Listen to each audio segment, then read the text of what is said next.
I made my She-Hulk predictions video yesterday, and already one of them is coming true. The mainstream media only has one tactic at this point, and there's a reason they do it. It's all part of this like access media, pay to play nonsense, and so they gin up Disney. Disney gives them access, then they gin up Disney again. It's just a circle of promotion in order to get themselves funded because otherwise nobody's going to read their websites. I mean, they don't have interesting takes, they don't say anything useful, they don't tell you the truth. So why would you read websites like IGN or Kotaku or whatever unless they had some special, something content given to them by Disney for you to check? That's the only way they survive. And I love to laugh at it. All right. We'll get into this in just a second. My name is John Delarose. I'm a #1 best-selling author and award-winning comic creator. Look, She-Hulk actually was a pretty good comic back in the 80s. I don't know if you read John Byrne's stuff or even the Savage She-Hulk before that. They actually told good stories. There was interesting, actually, science fiction stuff in the John Byrne, even though it was kind of a parody.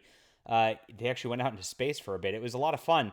And I really like that aesthetic of the 80s. I really like the science fiction of old. And so I wanted to tell that. So I've got a female character, and I've never had a problem selling.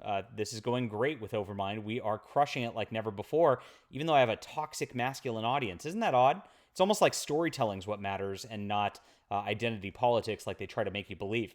Anyway, this is a great book, Overmind. It's about to ship. We're going to be getting this out in September for you guys, and that link's in the description below. If you want to support the channel, support an alternative to Disney, please check out our content here. We're making our own comics. We're making things better. Thank you, guys. All right.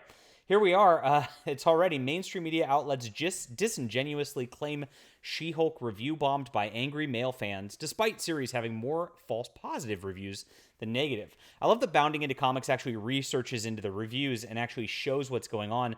Spencer is a wonderful guy. He is a incredible journalist here. If you're not reading Bounding Into Comics, I mean, they really are the only mainstream outlet that's out there telling this truth for the most part, compared to these others, and they don't get access from Disney. That's maybe why. Here we go.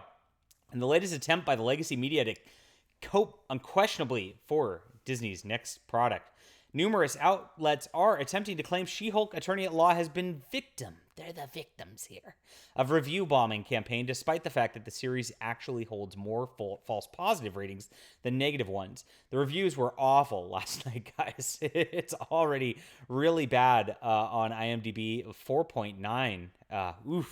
For the ratings there as it comes out. Must She series. You just see how they do this stuff. It's so cringy all the way around.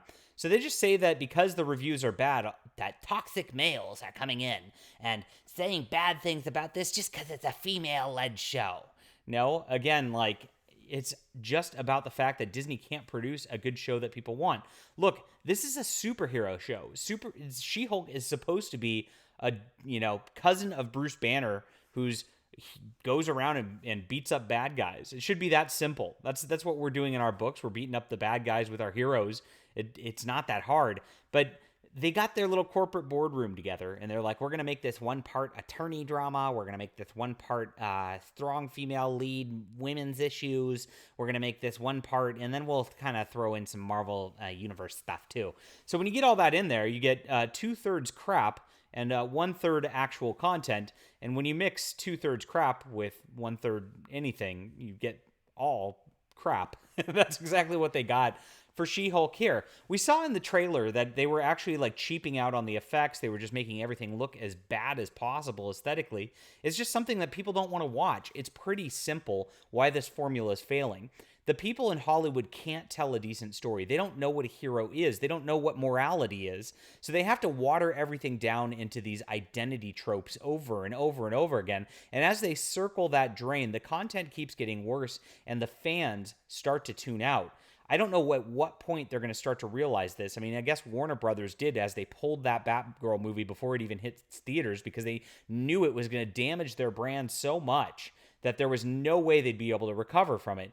Disney doesn't seem to understand that. They seem to just be pushing out as much of this woke content as possible, starting with these movies this year, Doctor Strange and what's her name, America Chavez with her little pride pin that she's wearing throughout the entire movie. Thor: Love and Thunder, where they're replacing Thor with a woman and then having rock monsters who are two gay dads. I mean, come on, nobody wants to watch this crap, and Disney has to get this through their heads at some point if they want to survive.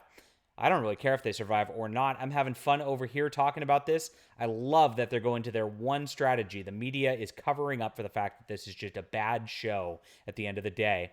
And we knew it was going to happen. We called it in advance because it's pretty obvious. All right, leave a comment down below with what you think. Hit that like and subscribe button, and we'll be back soon. Don't forget to back Overmind.